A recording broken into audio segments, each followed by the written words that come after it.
Welcome back to Around the 412. We are part of DK Pittsburgh Sports Podcast Network. I am Tyler, and with me as always is Smitty. What's going on, man? How are you doing today?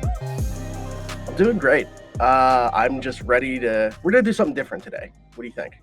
Yeah, I think so too. There's when it comes to especially when it comes to the Penguins and the Pirates, not much going on right now. So we got to kind of switch it up a little bit.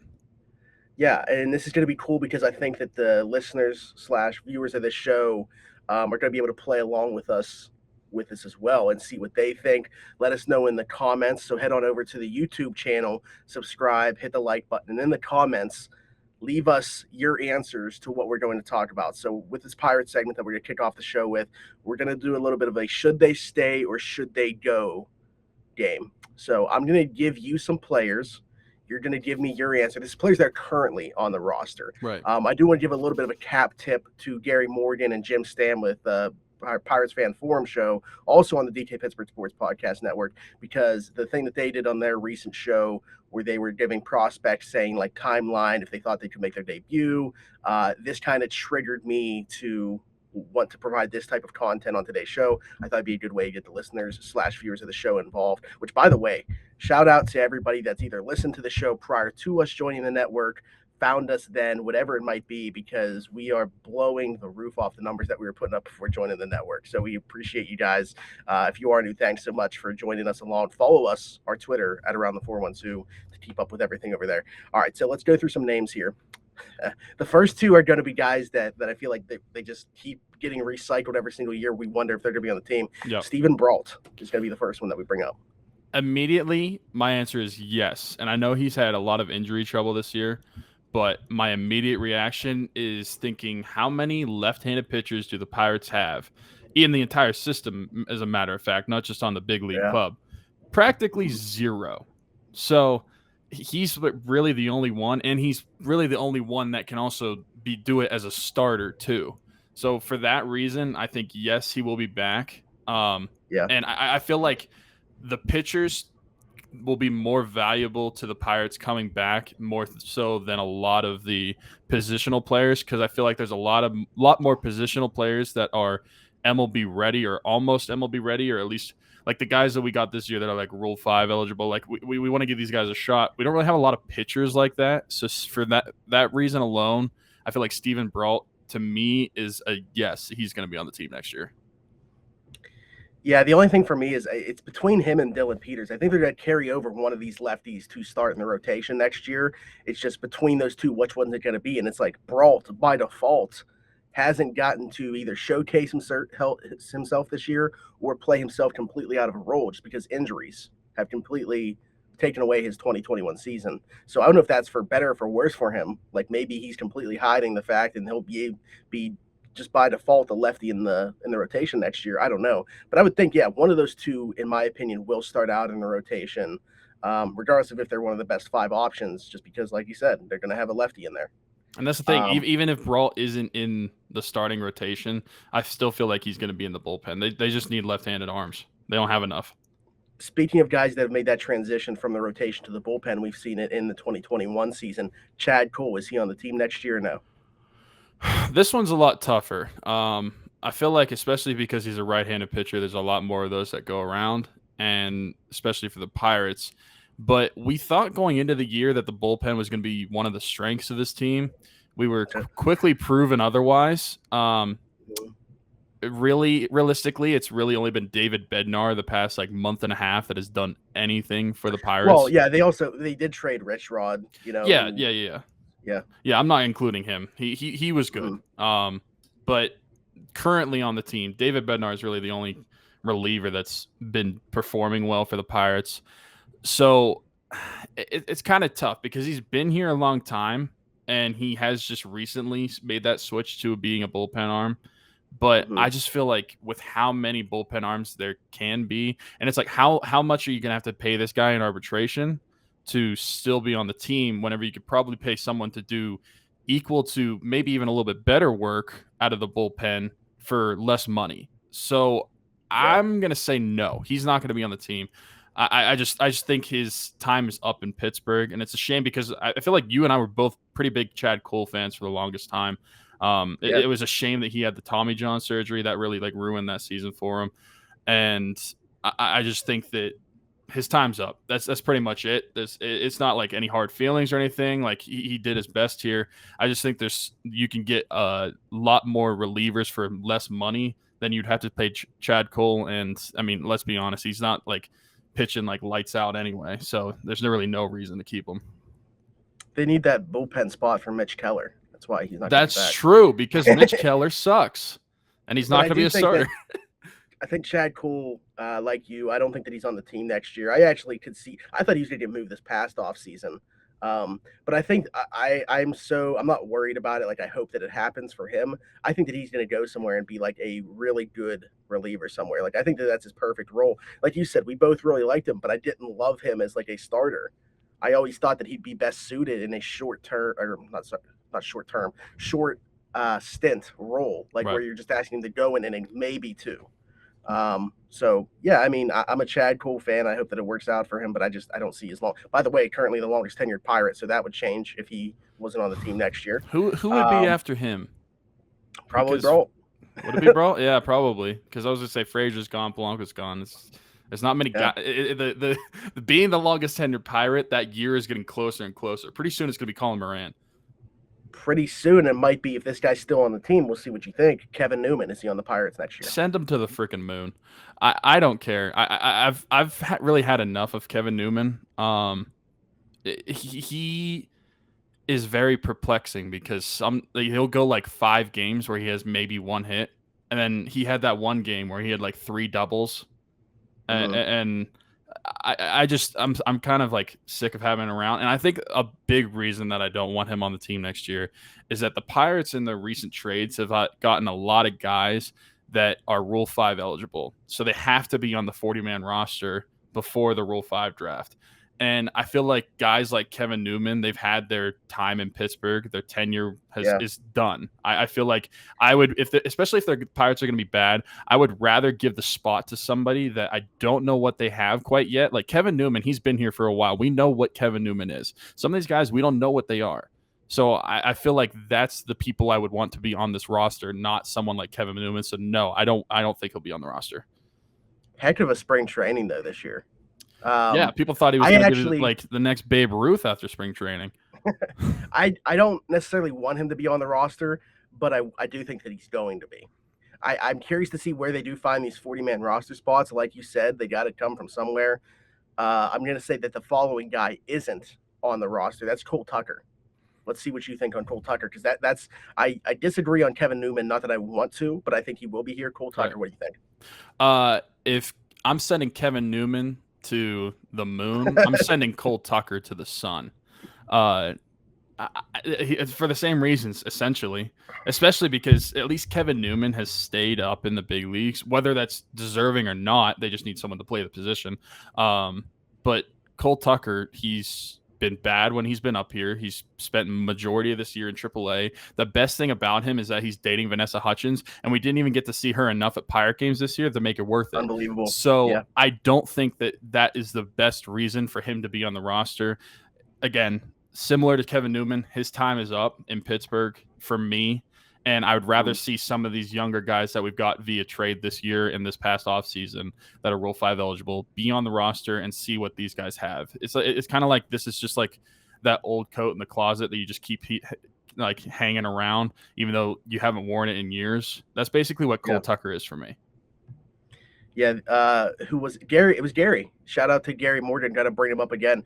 He said the only thing that's not attractive about Cole Tucker is the way that he plays baseball. Everything about him other than that is great. I don't know. Have you seen his hairline? Like, I know he has a lot of hair, but I mean, yeah, well, the hat hides it. That's the thing. Well, I mean, yeah, you know best of all, the hat hides the hairline. I mean, sorry to take a shot, but like when you had long hair, people didn't notice it as much. Ricochet.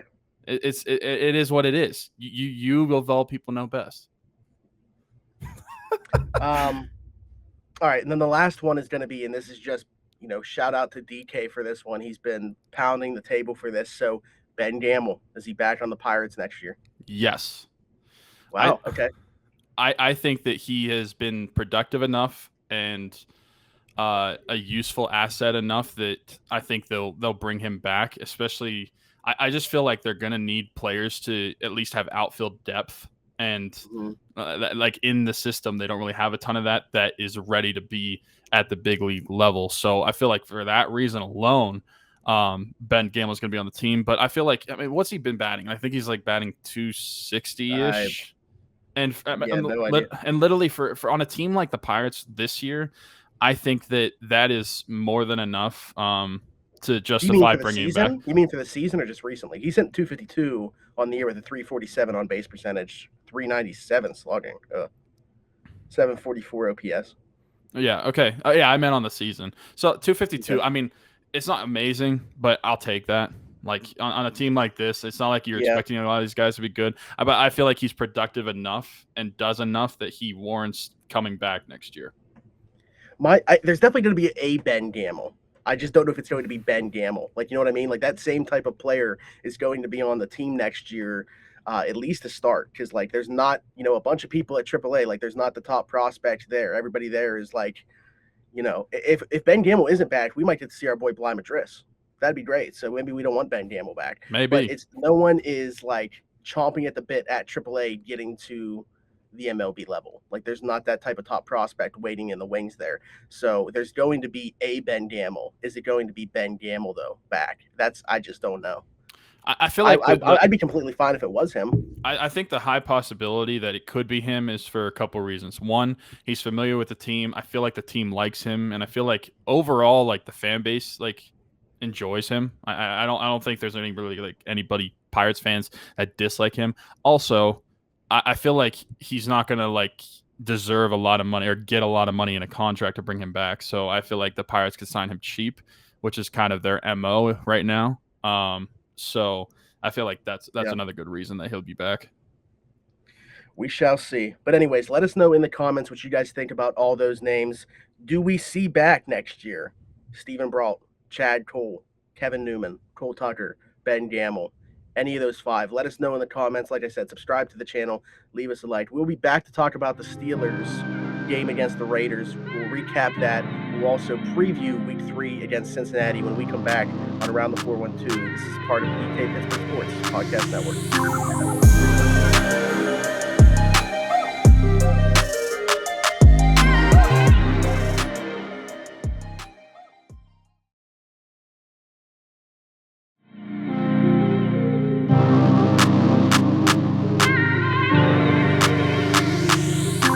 And we are back on Around the 412 as part of the DK Pittsburgh Sports Podcast Network.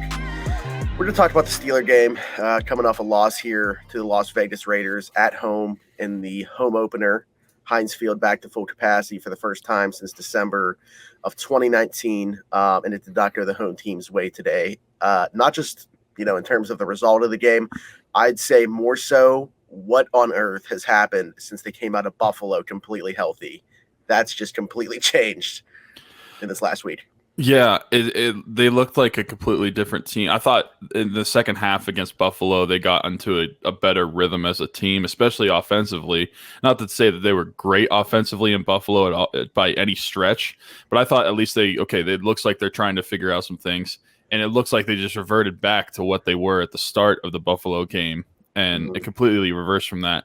But I think the biggest takeaway is that the offense is, I mean, we have Ben, but they're basically the 2019 offense again. We can't depend on them to be able to score points to win games. Yeah. Like maybe they could score more than 10 points because that's basically what the 2019 offense could do. But still, I just think that until this team shows me that they could score points and actually make drives together, like in multiple drives, not just like one every like 4 or 5 drives, I don't really have any confidence in this team right now, because I like, honestly, next week we have the Cincinnati Bengals, but how am I supposed to say like, okay, we're going to beat the Bengals whenever I know the Bengals can score and we can't? Yeah. What do you think is, what's the underlying issues here with this offense then? Is it Ben? Is it the receivers not creating enough separation? Is it the line not giving him enough time? Is it the fact that they still aren't able to really, supplement that run game to help out the passing game? Because he still only ran for 34 yards today, something like that. Mm-hmm. Less than 50. I think that there's blame to go all around. Last week, it was mainly my gripe was the offensive line, and I think that was very clear. They were still not great today. I think Chooks needs to be replaced immediately on the right tackle. As soon as Banner gets back, he needs to be replaced with him and have Dan Moore and Banner be your tackles because he just looks pathetic out there. But I think there's a little bit of everything. I think that I've always said that a lot of the grievances that or people have with Ben is a lot of the problems they have with the offensive line, and they just don't really realize it. But today, it wasn't that case. I think that it was the offensive line, and it was also Ben. Like that pick in the first quarter, that was just way overthrown. I don't know what he was throwing to. Like maybe it was a miscommunication on what the receiver was supposed to do, or until it got returned, I was like, okay, well, I guess that was like punting on third down. Yeah, it was basically a punt, but. And then, like you said, the receivers, and because I noticed like later in the game, especially during the pass, run blocking is terrible. The team sucks at it. They cannot run the ball whatsoever. I don't know why they would try to bring in Benny Snell from some plays. I guess just give Najee a break, but I mean, he can't create anything on his own. At least Najee can do a little bit of that, but Najee gets no help from the offensive line running the ball. Are you surprised? This is a very minor detail in this. I don't want to spend too much time on it, but as you were saying, just like made me think about it. Are you surprised to see Benny Snell get run over Kalen Ballage behind Najee Harris? Kind of, because I think in the preseason, Kalen Ballage looked like the better running back. Not now, Benny Snell didn't really play. He only played in that last preseason game, right? So, I mean, maybe that plays into it. Yeah, honestly, I thought, like, what does he bring to the team? So, yeah, it's a little surprising. Maybe they're bringing him in not only just because they think he's a decent back. Obviously, he's still on the team. They have to think that. But at the same time, Kalen Ballage is kind of like the same style as Najee Harris, just not as good. So maybe they think bringing in Benny will give them a different approach. But Benny just cannot create anything on his own. It's kind of like he and Jalen Samuels, I feel like, are the same in that boat. And Jalen Samuels is not on the team anymore. They just cannot create without any help. And so neither can Najee, at least right now, because the offensive line has been so bad at running the football. And they weren't great today at passing either, but I noticed as the game went on, they were able to make more of a pocket for Ben. But even in those cases, Ben was either just missing or the receivers weren't getting enough space to be able to stay open. It's just a lot of there's no fluidity to this offense, I would say. There's just like they're really just pathetic. Honestly, that's where I'm at with it. I was texting my friend Craig today during the game. I was just like, I'm just bored watching this offense. They're not exciting to me, which is the exact opposite of what they should be. When you look at the the receivers they have, you have Najee Harris. You added Pat Freiermuth. You had Eric Ebron, who you were in the stands on TV. It looked like a drop, but I don't know if Ben just missed them. That Ben like somehow escaped the sack and I didn't think that it was. I mean, had he been able to make that, he was fully stretched out and it just tipped his fingertips. Like I think that he made it. It would have been a because everybody on Twitter was blaming Ebron, which I didn't want to do immediately because like the angle at the TV, it was basically we were parallel to Ebron, so we can't really see where the ball was. I would say that I being there, I kind of always defer to the people on TV. Like I think they have the better view. So maybe it was closer. But there, I thought it was just it would have been a ridiculous catch had he made it. Either way, you're talking about Ebron. I will say there's a lot of bad to talk about here with the offense. However, there was some good, and I think some of that good is the fact that we did see Najee Harris more involved in the passing game, scored his first career touchdown as a Steeler in the receiving game. I also saw a lot of Pat Freiermuth today. He ran a lot of routes, not just inline blocking, and he got a little bit more involved. And then Deontay Johnson, up until that meaningless play, the last play of the game where he gets injured, and pray to God that it's not serious because the offense completely changes when he's not on the field. Like I understand James Washington more than capable of stepping in as a number 3 receiver, but it's not just that he's stepping in as a number 3 receiver and you're losing Deontay Johnson. Like their two skill sets aren't one for one. They don't equal each other. They're nothing alike. Deontay Johnson is easily the best separator on this team. He's the only guy that can separate with consistency on the outside. He finds those blind spots on the corners. Like, he's just a different dude than what they have in the rest of that receiving room. Without him, if you lose that element to the offense, we're talking about how bad the offense is right now. I mean, I can't imagine what it's going to be like without that guy. He's an X factor for this team. So they cannot afford to lose him for really any period of time, but definitely not for an extensive period of time. That's really the only injury to talk about on the offensive side of the football. I mentioned that coming out of that Buffalo game, they were relatively healthy, so they had nothing to report really with injuries. Since Friday's practice, we lose Devin Bush and Joe Hayden with groin injuries. They were both questionable to play today. Neither one did. TJ Watt leaves this game with a groin injury. Now, how serious are those groin injuries? Well, those two were serious enough where they weren't able to play. Granted, it's only 2 days off from when they injured them originally. Mm-hmm. And TJ in game, especially for an edge rusher, that's tough. I wouldn't want him to play through that because I don't want him to, further injure that, whatever it is. But really, one that I feel like might get lost in all of this, Tyson Alualu, probably done for the season with a fractured ankle. And because he's done for the season, I'm also going to assume it's more than just a fracture. There's probably some ligament damage in there. I'm not one to speculate, but I know that a fractured ankle would probably knock him out for like 8 to 10 weeks. And they're talking this is season ending. Yeah. So I'm assuming that it's more than just an ankle fracture there for Tyson Alualu, which, I mean, going back to when he made the decision to re-sign with us because of that whole COVID process where he didn't get to Jacksonville to sign his contract, like, we were so happy to have him back because of what he was for this run defense. Now without him there and without Tuitt next week as well, like once Tuitt comes back, it should ease that burden a little bit. I have no idea what the game plan is going to be for Cincinnati next week. I have no idea either. I think that's a huge loss along that defensive line. He just brings an element that the other guys at the nose tackle position on the Steelers didn't have, which is why it was such a big deal whenever we were able to bring him back after we thought we were going to lose him, because we had talked last year on the offseason about how this is going to be like a bigger loss than people realize. And then we were ecstatic that he came back. And now that he's gone again, I mean, who's the first guy to step in for him? See, it's tough because Davis didn't play today. So had he been active, I don't know if he would have gotten more run than Bugs. But I initially think Bugs next week. Now, once Tuitt's back, it could be Wormley sliding over because he won't be replacing Tuitt anymore. Mm-hmm. That would probably be where I lean, is Wormley being that guy. Obviously, a little bit undersized. We've already talked about that, but no matter who we have, they're going to be undersized. I also think that you see a little bit more from Isaiah Loudermilk, who we saw make his debut today. Yeah, I think it's definitely going to be more of a by committee at that position than it is just going to be one standout guy. Now, maybe someone breaks out from the fold and does really well in his absence, which would be a great thing. But at least to start, I feel like they're probably going to test out multiple guys at that position and just see what they can get from all these guys and who performs the best, because it's basically what they have to do. I mean, you got some big shoes to fill with Alualu being out. Yeah. And I want to talk about the performance of the defense in this game, because it obviously wasn't great either. They had trouble getting off the field. But here's the thing, like going into this game, when I'm sitting there at McFadden's, it's like 11:30. We find out that Devin Bush and Joe Hayden are inactive. I'm thinking, okay, this is going to have to be a day where the offense kind of wins this game for you. Keep the defense off the field, extend, make long drives, just kill the clock, kill them with the running game. That obviously didn't happen, and the defense they were on the field a lot.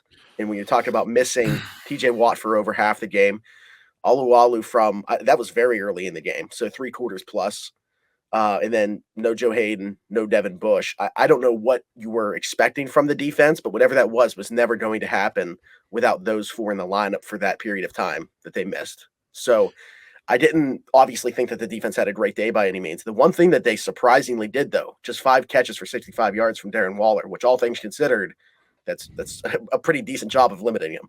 I know my fantasy team was hurting a little bit, but that's okay. Steelers come before fantasy. But yeah, they did a good job of that. I think the one problem they had was like the containing speed. Yeah, open field tackling, and obviously Henry Ruggs burnt past them on that touchdown. You know what? By the way, we're keeping track of this now since you mentioned it. That was the drive right after Renegade. So we're going to start keeping track of what happens following Renegade being played at For those of you who are new to following the show, I am a big supporter of getting rid of Renegade. I think listen, it doesn't work. Well, we just lost at least 1,000. I don't care. Come at me on Twitter if you want to. At Weiler _ Yeah, don't stop listening to the show. Just go at him on Twitter. Fine. I don't care. I just think Renegade, sure, it gets the crowd hype. I just don't think it does. It doesn't do anything on the field. It has absolutely nothing to do with what the Steelers do, because I mean, it doesn't matter what they do. Like yes, the crowd gets hype and everything, but like you said, Ruggs scores the next play. So here's the thing that I think of. Like, I think that it does play. Like, I think that the Steelers players do get juiced up from it as well. But I think it also does that for the Raiders in this situation, the away teams in every situation. I think that they know what it means, and it also, like we saw what the Bills did. Like I said, the last time that Heinz Field was full packed before this was when the Bills were here in 2019. They were dancing to it and messing around about it. Like, I just think that it affects the other team the same way essentially that it affects the Steelers, and it's great for the crowd and everything like that. And like you said, I'm not saying get rid of it. Like, I still enjoy the experience and everything like that, but it's just, I don't know if it's a coincidence or what, man, but it's crazy that it has had such a negative impact on the football playing aspect of it in recent memory. If I'm a coach of another team, I'm doing, and then this is why another week BYU is going to be brought up in the show. Oh. In 2018, whenever BYU played at Wisconsin, they played jump around all the time at practice the week prior, because that's like their big thing between third and fourth quarter. And so the BYU players said it was annoying how often they played it, but they embraced it, and they basically enjoyed the moment at Wisconsin and was like getting hype and like jumping around themselves. If I'm a team playing the Steelers, I'm playing Renegade at practice. At least if you're playing in Heinz Field, I would just embrace it, get hype as well. Yeah, they can feed off of that. Yeah, so I just like, it's cool, and I've told you I don't really associate. I mean, now I do, just because of how often you hear it, but I never really associated that song with the Steelers growing up because my dad was a Styx fan.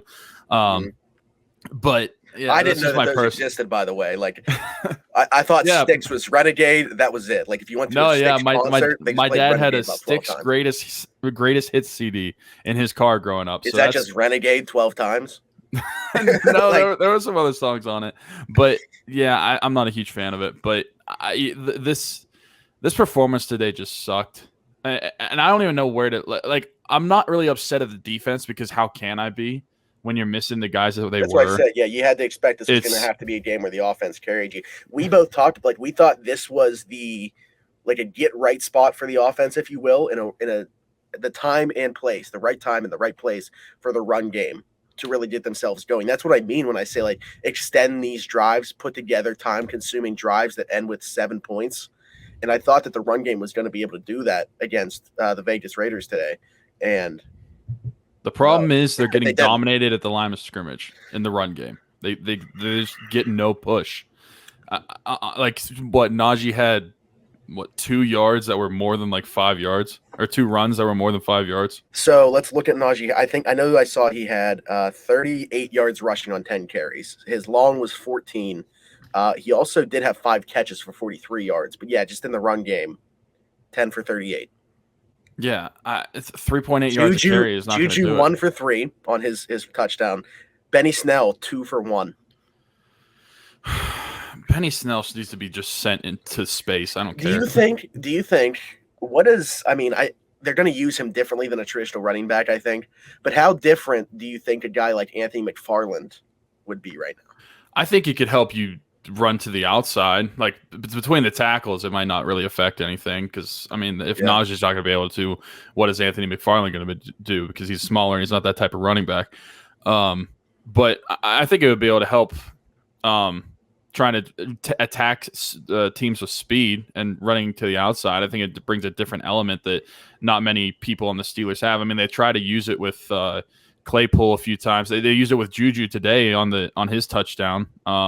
I think that similar type of play you could use for McFarland, but I don't know how different the actual offense as a whole would be because of that. Yeah. Just because they have Anthony McFarland who can add speed to the outside doesn't mean the line's going to start blocking better. And that's the thing. I'm not going to have faith in this offense until they prove it to me. Like, from here on out, I'm just not going to expect the offense to be able to do anything because I just have no faith in the offensive line. And plus everybody else, it's not like everybody else is doing great and the offensive line sucks. It's like the entire effort. No one is performing extremely well. I think that this is a thing though for us and the fan base. Like the frustration just continues to grow, and it's like even though we say even before the season and we expect these growing pains to happen, not just with the offensive line, but because they have a new offensive coordinator in these things, and then it actually happens, and like we're frustrated about it, even though we expected it to happen. But I think that that's the case because now we're going on a third straight season of this. It's not just like because it's Canada's first year, like we're not able to give him that pass because it's a completely rebuilt offensive line. We're not giving them that pass because we've seen the exact same offense in 2019 and 2020 seemingly. Yeah, it might look a little different pre-snap, and some of the play calling to me actually looks kind of similar, but it ends up coming out the exact same way. So regardless of the process being different, the product has still been very similar to the last couple years. And I think that that's why they're not getting that pass right now, is because it's just built up for us. Yeah, it's built up aggression and just frustration at this team, the offense specifically. Like I said, defense, I don't really have many complaints about the defense as a whole. I mean, they shut down the run pretty well. I mean, I know they let up some runs towards the end, like whenever the Raiders were basically closing out the game. But for the majority of the game, the run was basically vacant. Kenyon Drake, who was supposed to be the lead back in this game, had 7 for 9. Peyton Barber actually had 13 carries for 32 yards, so 2.5 yards per carry. Yeah, they didn't run the ball either. Yeah, and like I said, defense, it's hard to blame them when you're missing the guys that they were. Offense is just terrible. And I mean, what do you expect going into Cincinnati next week? Well, that's a great question because that's where we're going to wrap up this Steelers portion of the show is previewing Week 3, Cincinnati coming to Heinz Field. I mean, here's the thing: is we want to talk about this right now, but the problem is we don't have status updates on these injuries that happened today or that happened Friday. We don't know if those guys are going to be able to return. What I'll say is I'm expecting Cincinnati to be able to put up some points, regardless of who's on the field for Pittsburgh, even if they are at full strength. So I think that if the offense does not finally find something, if the offense can't put up at least 2023, they're not going to have any shot in this game. And that's crazy for me to think going against Cincinnati that that's the case, but that's kind of where we're at right now. And I'm not completely out on the Steelers. I'm not completely down on the Steelers saying it's not going to happen. I'm saying if they don't, because I still think the offense can, but they still have to show it to me. I agree with you. I said it a little earlier, but I think that Cincinnati can put up points. And even with the Steelers defense fully healthy, I think Joe Burrow and his weapons are good enough to be able to put up some points on the Steelers. And that's the problem is they'll put up the points. I don't trust the Steelers offense to be able to play catch up or keep up with the Bengals, which is crazy to say. The Steelers should dominate this game on paper, but that's not the case because the offense is just performing terribly, and I just expect it to roll over. I expect that this performance to roll over more than I did than the Bills' performance to roll over, or like the game against the Bills. Now, Yeah. like you said, they didn't perform well against the Bills, but it showed encouraging signs later on in that game. But this, I just expect it to roll over. And like you said, until they show you, why have any faith in this offense? I can't put my faith in them. So honestly, I don't even know what the line's going to be when it comes out. Put your money on the Bengals. I just am going to expect them to win this game until I'm proven otherwise.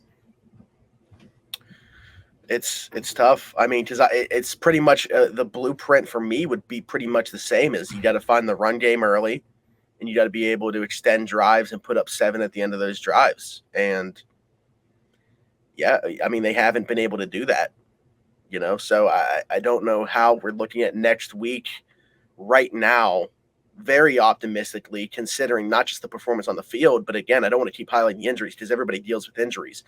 But 1 week ago today, this team was completely healthy, other than the players we already had on the IR. Right. They didn't come out of Buffalo with any injuries.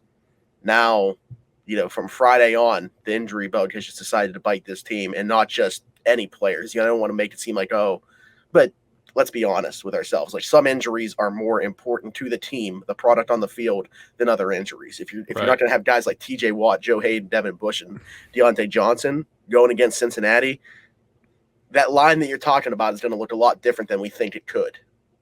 It's pretty crazy that the injury bug literally just took. They're like, okay, we're going to take your best corner, we are going to take your best linebacker, and we're going to take your best person on that defensive line. Mm-hmm. And then during the game, they took one of the other receiver. Well, and the best receiver, and then they took another one of the better players on that defensive line as well. Yep, it sucks. I will say, listen, I feel like it's all doom and gloom right now. I was back at Heinz Field today for the first time, like I said, how since was 2019. That? The tailgate was unreal. So before the game even started, I had already had a blast throughout the day. So many people from Twitter. That was probably the highlight of your day. Coming up to me and introducing themselves, and just meeting a ton of people from Twitter. So shout out to Kevin Adams, who it originally started with a terrible tailgate. Steeler Nation had obviously gotten involved with Jens Hers, Arthur Motes and Deke were there. A Pittsburgh rapper, Hardo, performed in the bed of a truck during it. Yeah. The food was unreal. So shout out to Get Go for sponsoring the event, Hampton Beer Outlet for sponsoring the event. It was a great time. I really don't know what else to say about it. I also, like I mentioned earlier, made a stop at McFadden's at some point as well. If you guys follow me on Twitter or Instagram, you probably saw the video of me dancing. I'm getting knee surgery on Friday, so let's just say that I'm feeling it right now. But I'm a man of the people, so the show had to go on. Yeah, my girlfriend got a kick out of that video. She was like, "Did you see Smitty's story?" I'm like, "Oh, I've seen that in person multiple times." But no, I had an unreal time. What was it like walking into the stadium, being in a full stadium again? Like, I'm sure the energy was just like pumping. I'm not exaggerating. People are gonna be like, "Oh, this dude is just being ridiculous right now." I honestly almost cried. Really? Being 100% serious. After not being there there was a point where I was like, I don't know that this is ever going to happen again. You know what I mean? And the Steelers, specifically going to Steeler games, being around that group of people, season ticket holders are all around me. That has become such a big part of my life, and not being able to do that last year, having that back today, unreal experience.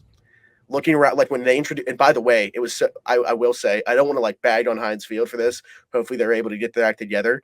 They got to get more efficient with getting people in the stadium, checking tickets, because about a quarter to a third of the stadium was not in yet when they did the offensive introductions. Really? You know how many people wanted to be there when Ben was introduced, and there was a good part of the crowd not yet in their seats at that point. So I'm sure some people were upset about that, but Ben's introduction and then Renegade, it just felt surreal. I felt like I was in a dream at that point. We could feel the stadium shaking. I'm getting goosebumps talking about it right now. Yeah, that's awesome.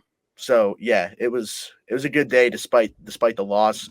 I can't wait to get back to more games. Obviously, I'm going to be out of commission for a while after Friday, but I will be back later in the season, and I'm excited about it. Yeah, well, hopefully next Sunday they can win at home. Yeah, hopefully everybody that's going next Sunday. If you're gonna lose to Cincinnati, at least make it in Cincinnati. Don't make it when's the last time Cincinnati beat the Steelers at home? It's had to have been a long time. Yeah, I don't know. I honestly have no idea. But just I might have been there. I think it might have been 2014, 2013. Oh, really? 2014. Yeah. That's crazy. I was definitely there when Cincinnati beat us at Heinz Field. And it had to have been one of those years, and I don't know that it's happened since. So that's a long time. Yeah. So figure your crap out on offense, because that's really just what is the thorn in the side of this team right now. All right. Well, Steelers and Cincinnati. Cincinnati comes to Pittsburgh next week to take on the Steelers. Joe Burrow and company. It should be a pretty good game. Anybody that's going, obviously, enjoy that. You know what? I mentioned it last year. I don't know. I think a good bit of people, if you guys are going to the game, just tweet us your pictures. Let us know. Let us know where you're sitting. Let us know that you guys are having a good time, especially now back with, what am I thinking? Last year didn't happen. That's why nobody did it. Yeah. But yeah, so just send us your pictures. Obviously, I know that was like a highlight for a lot of people on Twitter today, was everybody putting up their pictures from the tailgates and stuff. So anybody gets the chance to go to the game and experience what I was able to experience today, enjoy it. And we will be back right here on Around the 412 as part of DT Pittsburgh Sports Podcast Network to talk some Pens with you guys when we come back after this.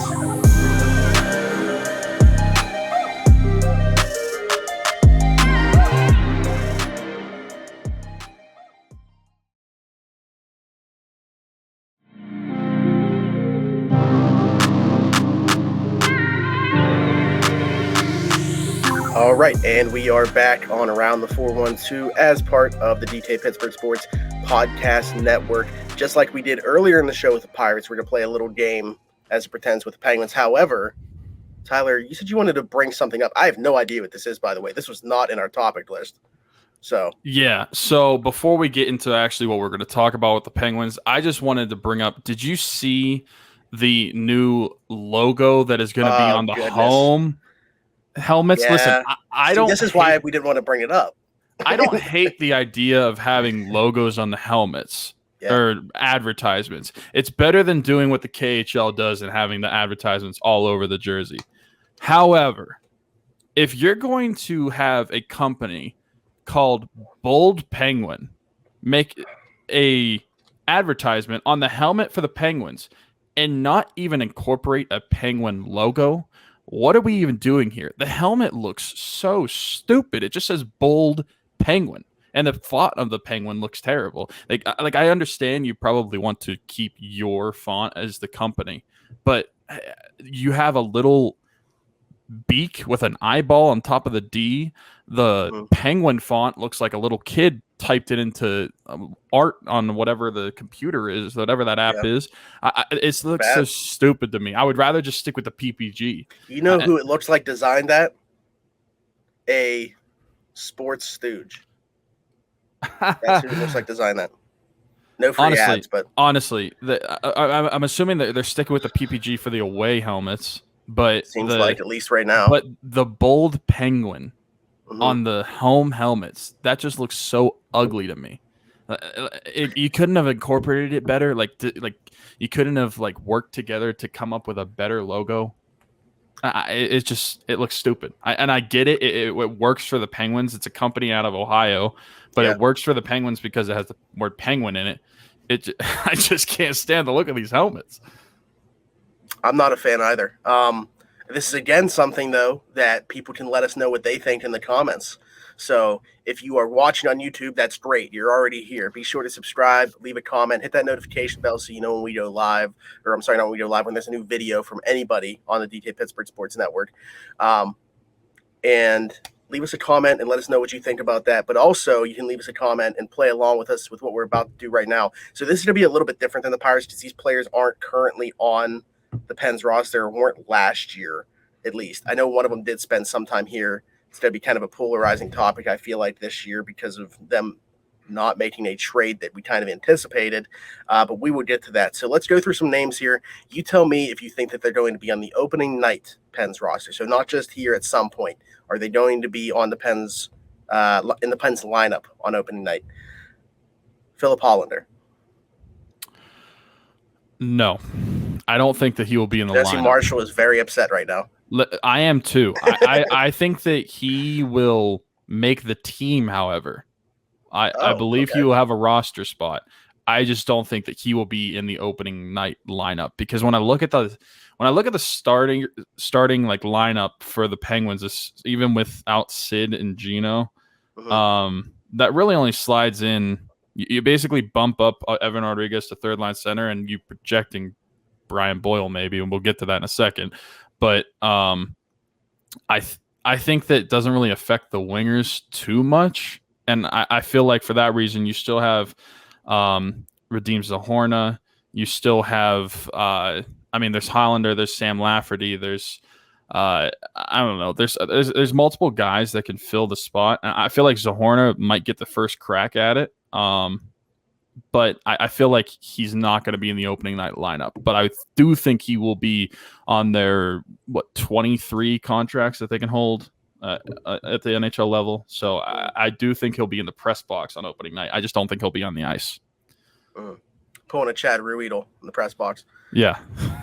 You just mentioned Brian Boyle. Let's just go there then. Is he on the opening night roster for the Pens? Yes.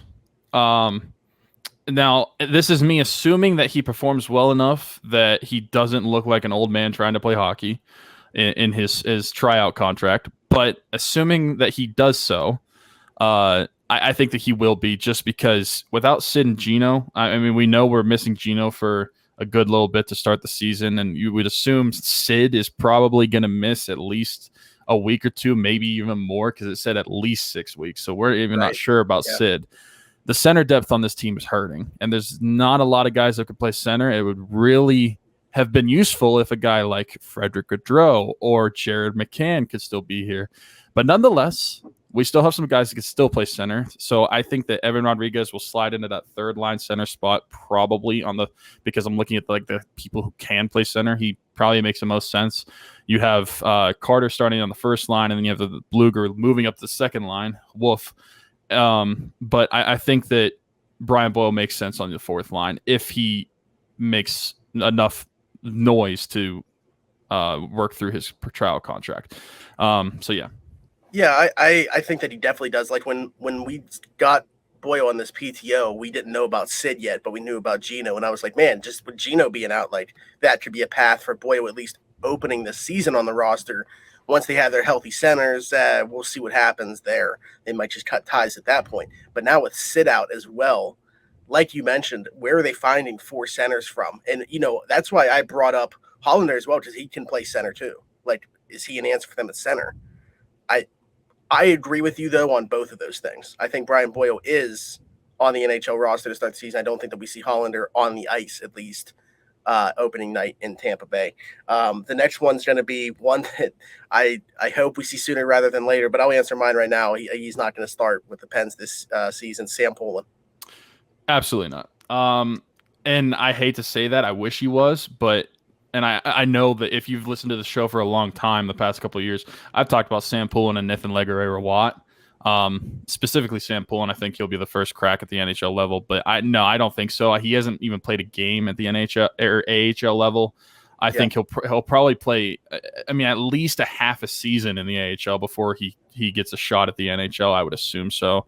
Maybe injuries change that timetable, but I think that they would start him in the AHL just because I feel like even though he is a great player, there is a lot of things that he can still get better at. And one of those including skating, and the skating at the junior level is a lot easier than it is the NHL level, and even the AHL level. I just feel like the game gets a lot faster when you make that jump, and I feel like that's something that he has to get acclimated to. So I feel like he's going to start in the AHL. Yeah, I agree with you. There's a lot of people that are doubting his transition at all, like thinking that he doesn't even have like an NHL future whatsoever.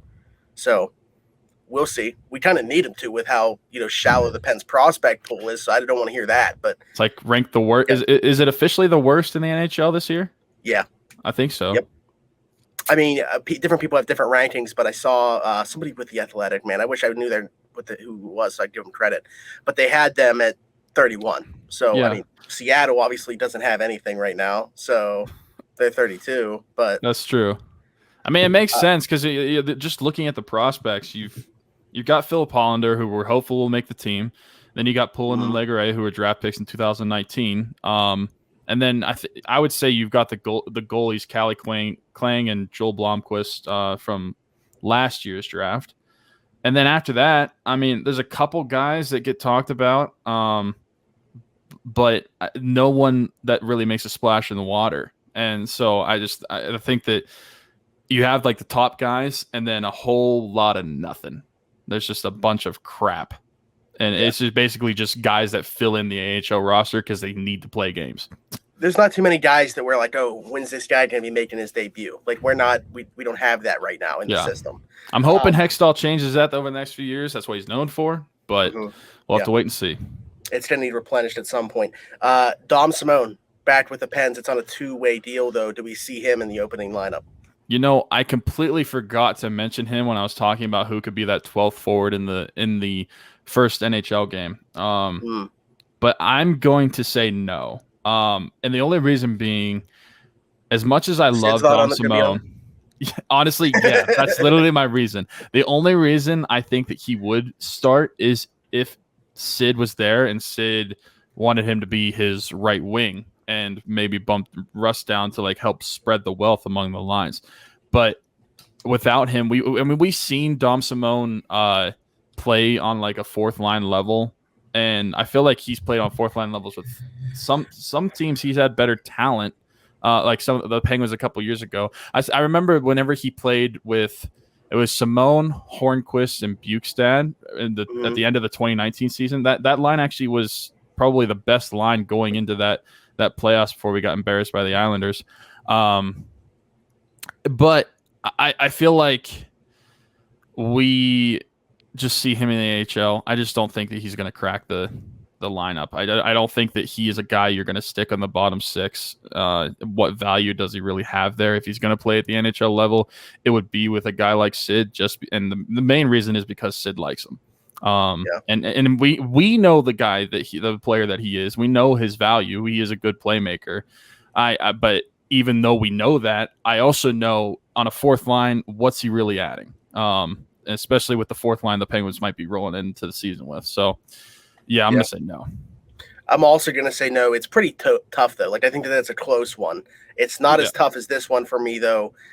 They got to find a spot for him, in my opinion. It doesn't look like it's going to happen right away, barring a move. I thought that this move was going to come in the offseason. POJ. No, he's not going to. And it's because their left side is full. Who are you going to sit on the left side? Are you going to sit you're not going to sit Dumoulin. Are you going to sit Matheson, or are you going to sit Pettersson? And neither of those guys I don't think you're going to sit, especially because of how much money they make. Hey, can Matheson help out with the forwards? Honestly, he probably could. he basically is another forward out there when he's on defense. But I just think that there's too much of a log jam at the left side defensive, and that's including, like, do we think Juuso Riikola is going to be the fourth left side defenseman that is sitting up in the press box whenever the games are happening? Because you would like to have like one of each at least. So I just think that they're going to start POJ in Wilkes-Barre. I would like to see a move happen to get one of those left side defensemen out, so that way he can make his role like permanent at the NHL level. It's just tough to happen when you have Matheson and Pettersson. And the one's making $4.8 million, the other's making $4.1 million or something like that. And we know like money isn't everything when it comes to who the coach plays. But when you're talking about money like that, and like these guys aren't slouches either. It's not like this is like Jack Johnson we're talking about that is just like such an obvious black hole on the ice. They could be productive in their own right, especially like guys like Marco Pettersson. We are really big fans of his. Mike Matheson performed pretty well last season compared to what we thought he was going to be. So it's really tough to pull one of those guys out of the lineup when you throw in the money, and there's just too many guys. That's the concern for me, though, now is like you just mentioned Matheson, how, he played pretty well last year. Like Sullivan did the perfect job of sheltering his minutes and getting him out on the ice in the perfect scenarios. And it was also with a guy that's no longer here in Cody Ceci. So what does Mike Matheson look like this year? And I think that that's the biggest thing. It's like not what he did last year. Like last year was fine. The concern is that his contract and how that's going to be long-term for this team. So, yeah, if I had my choice, it would be keeping Pettersson, moving Matheson, opening up that spot for POJ. But like you, I don't see it happening. That would be my choice as well. And just to say what I think is going to happen going into the season, or at least what I would do when it comes to defensemen, Letang and Dumoulin are obviously your top pairing. I would move up Pettersson because for the majority of last year, he played on the bottom pairing, I believe. And I would basically have him and Marino as your number or two, the pairing, and then I would put Matheson with a guy like Chad Ruhwedel. I feel like Chad Ruhwedel is stable enough on defense to be able to allow Matheson to do the things offensively that he wants to do, and being on the third pairing that would help shelter his minutes enough. That way he could be a similar type of player that we saw last season. Yeah, I think Chad Ruedel, honestly, like I understand, Cody Cece outperformed what we expected to last year. I still would have been pounding the table for Ruedel to play over Cece. That's just me. That's probably not a popular opinion. You can let me know in the comments how terrible of an opinion that is, but I'm a big Chad Ruedel fan. I think he deserves better than being a seventh defenseman. So I think he should absolutely be that third. I can't wait for pairing. DK to listen to this because we know how big of a Cody Cece guy that he is. So I can't wait for Oh, him to well. roast you. But Too bad. We'll bring Ben Gamble back for him. But yeah, I am a huge fan of Chad Ruedel. Both of us are. We've said it a lot on the show over the past few years. But do you think that they're gonna for sure go with Ruedel, or do you think that Mark Friedman has a really good chance? No, yeah, I think it's a competition. I think it's a pretty open competition, to be honest with you. I just think that Ruedel ends up winning the job. It's weird that though they're fine with like Friedman also playing on the left side. Like they like his versatility, obviously, to play on either side. But just when you talk about that third pairing right-handed defenseman, I think Ruedel wins it. Actually, Friedman playing on the left side is probably another reason that POJ wouldn't be here. Because you have him and possibly Ricola in front of him. Again, I said it a few weeks ago. I really don't know why Ricola is still here. He never plays. He doesn't even play in the AHL. He basically just sits in the press box looking pretty all the time. I don't get it because Sullivan isn't a guy that likes him, I don't think. And so what value is he bringing to the team to just sit in the press box? I don't know. But you guys in the comments, please let us know what you think. Philip Hollander, Sam Poulin, Brian Boyle, Dom Simone, POJ, which guys, if any of them, are going to be on the Pens opening night roster. Let us know in the comments. Please subscribe to the channel. Leave us a like. Hit the notification bell so you know when all the videos go up for these podcasts, for the daily shots, all the content from the show, the Steelers Today, everything. Last thing from me is something that is partially Penguin related, not really that much anymore. Okay. It really stung to see Marc-Andre Fleury in a Chicago Blackhawks jersey. I'm not gonna lie, that was tough to look at. It wouldn't be a Penn show if he didn't somehow get brought up, but I mean, it was tough. Looks weird. Looks weird. I mean, weirder than seeing him in the Vegas one. Yeah, the Vegas was. I feel like that one was more normal, especially because we knew it was happening. Yeah. The Chicago one just kind of came out of nowhere. And the fact that and everybody was saying like, oh, he's not going to play. There's no way he's going to play. He decides to play. And then we see him in the Chicago Blackhawks jersey. It's just, I don't know how I feel about it. I don't really like it, but getting to see a picture of him to sit together made me happy though. There you go. There's the bright spot of it. Yep. Last thing before we get going, and mention on every show, Rocking Around the 412, it is officially launched to be going up to like 1 week before Christmas. It's our yearly Christmas mission. This is year 4. The first 3 years, we've raised over $10,000 to go directly to families in the Pittsburgh and surrounding area communities. Every single penny goes to these families. People that donate are going to be eligible to win prizes that typically include pretty much all Pittsburgh sports memorabilia. That's kind of what we do right around the 412.